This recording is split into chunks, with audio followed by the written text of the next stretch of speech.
Olá, vamos continuar falando sobre embriologia.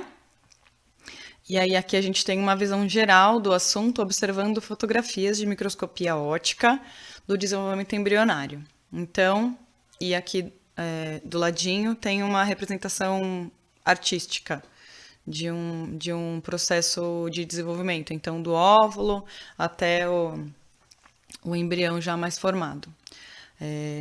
Observem que nós temos aqui células coradas e aí a gente consegue acompanhar esses pontinhos que foram corados inicialmente e aí a gente segue, eles vão migrando no desenvolvimento do embrião.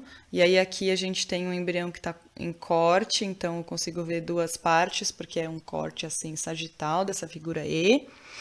E aí eu consigo ver o corante vital vai se locomovendo ao longo do desenvolvimento do embrião e a gente vê que as células que estavam longe uma da outra ficaram próximas e aí formaram estruturas que são resultantes então de dobramentos do embrião, certo?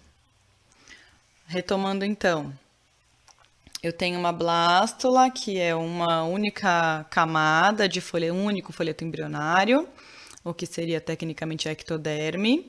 Depois do primeiro dobramento, a gástrula tem aqui uma endoderme no revestimento interno e a ectoderme no revestimento externo. Já está evidenciado aqui o grupinho de células em verde que vão originar a notocorda no futuro. Então a gente consegue já saber qual que é a face dorsal e qual que é a face ventral desse embrião, certo? Aí a gente vai mudar o plano de observação dele aqui, vai cortar ele, vai observar ele aqui embaixo, placa neural formando a goteira, e aí posteriormente isso vai se fechar e vai formar o tubo neural, enquanto embaixo a endoderme vai originando aquelas pregas que vão originar os somitos, que são vesículas feitas de mesoderme, que vão se expandindo e formando então as estruturas do embrião. Então a gente passa de um único folheto para 3 folhetos, e todas as estruturas que são típicas dos cordados: tubo neurodorsal, notocorda, 3 folhetos embrionários, cavidade celomática, tudo isso originado por dobramentos e crescimento dos tecidos embrionários. Gente, agora a gente vai observar esse vídeo que é o desenvolvimento embrionário de um filhotinho de salamandra. Então, tá desde uma célula até essa estrutura complexa com brânquias, que é um girino de salamandra. Tudo bem? Lembrando que os anfíbios têm fase larval e também que o tipo de ovo do anfíbio é um ovo com não muito vitelo acumulado dentro, que permite que ele se desenvolva, forme um embrião que segmenta toda a extensão do embrião, porque por causa da quantidade não tão grande assim de vitelo quanto a gente observaria, por exemplo, num ovo de ave, que a gente vai ver depois. Gente, vamos ver que coisa incrível isso aqui. Olha só.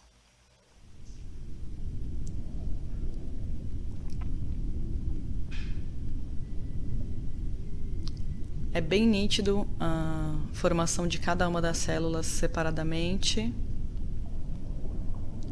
Primeira clivagem, primeira mitose, segunda mitose,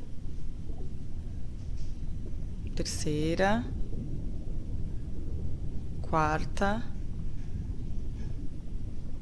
e aí mitoses sucessivas a gente vai observar. Por enquanto ainda o embrião é um maciço, é uma mórula.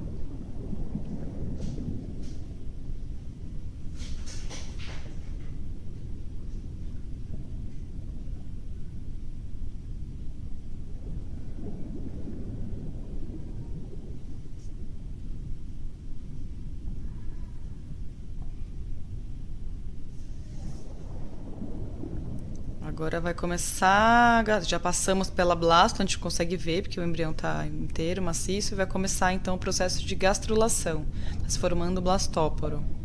As células vão migrando, a gente consegue ver que elas vão mudando de lugar, formando essa prega, que é o blastóporo.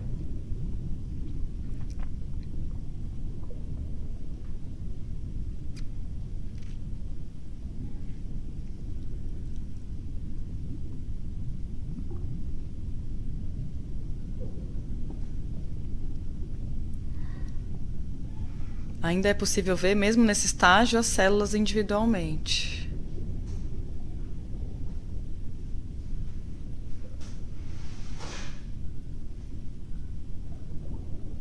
Neurulação, formando-se as pregas que vão originar o tubo neural. E aí as pregas vão se aproximando, as bordas vão se aproximando até fechar. Então a gente consegue ver a região onde vai ser a cabeça, que é maior, e a região onde vai ser o restante da coluna vertebral, que é mais afunilado, mais estreito.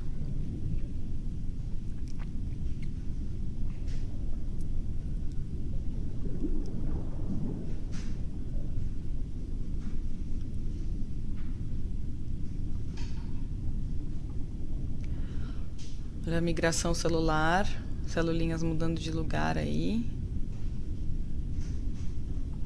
Tudo isso tem uma série de mecanismos genéticos super complexos para organizar esse desenvolvimento.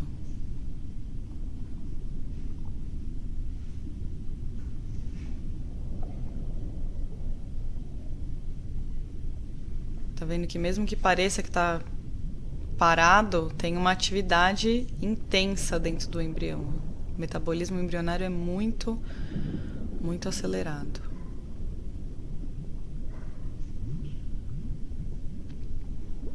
Já tem musculatura esse embrião, já apresenta movimentos.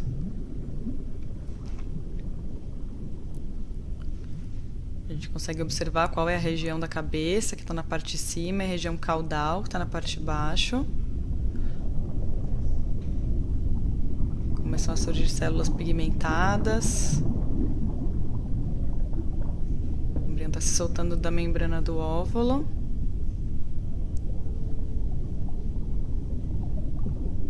Uma movimentação complexa. Apesar de um pouco desorganizada ainda. Olha, gente, a gente consegue observar a atividade cardíaca já. E as células sanguíneas andando aí dentro. Olha lá o coraçãozinho batendo. E já brânquias iniciando a formação. Essas estruturas são as brânquias, são responsáveis por troca gasosa, então a gente vê ao coração.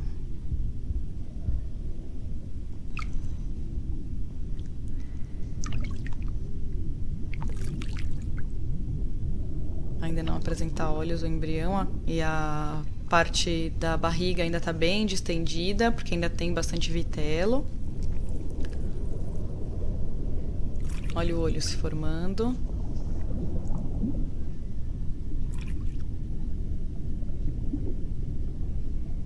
E as brânquias já formadas com a circulação interna.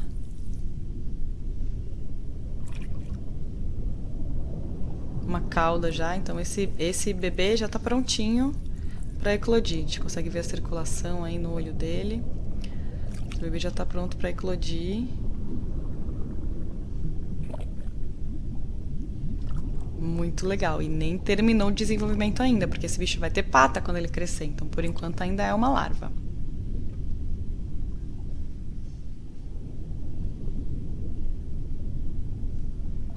Terminar a maturação de algumas estruturas e aí o ovo se rompe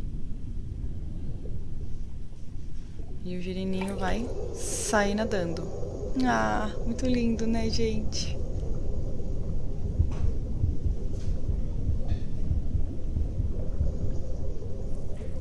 Incrível, né? Olha a circulação na cauda.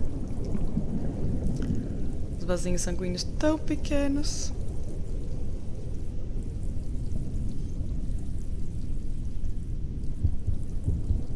Coraçãozinho.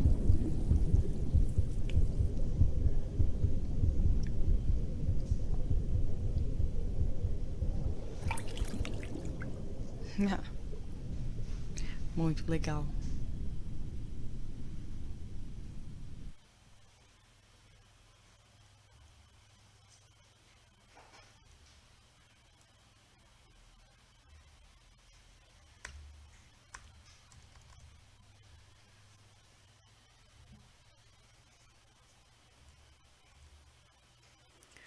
Então, retomando, olha só, a gente conversou sobre os 3 folhetos embrionários, certo?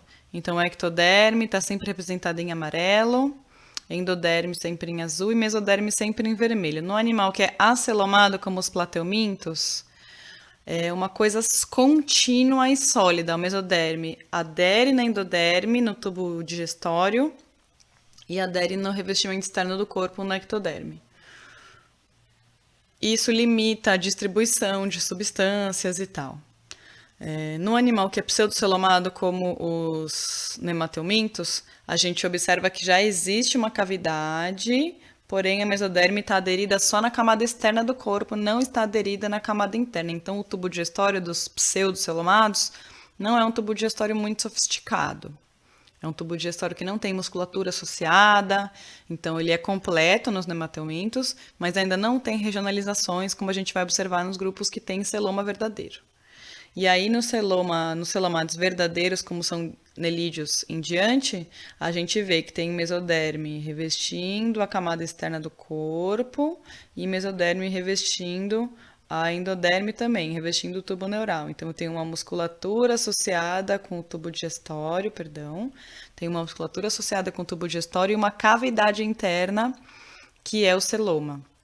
Então, a existência do celoma, ela vem junto com uma maior complexidade do tubo digestório, uma complexidade muscular do tubo digestório que não era observada nos animais que não tinham celoma verdadeiro ainda.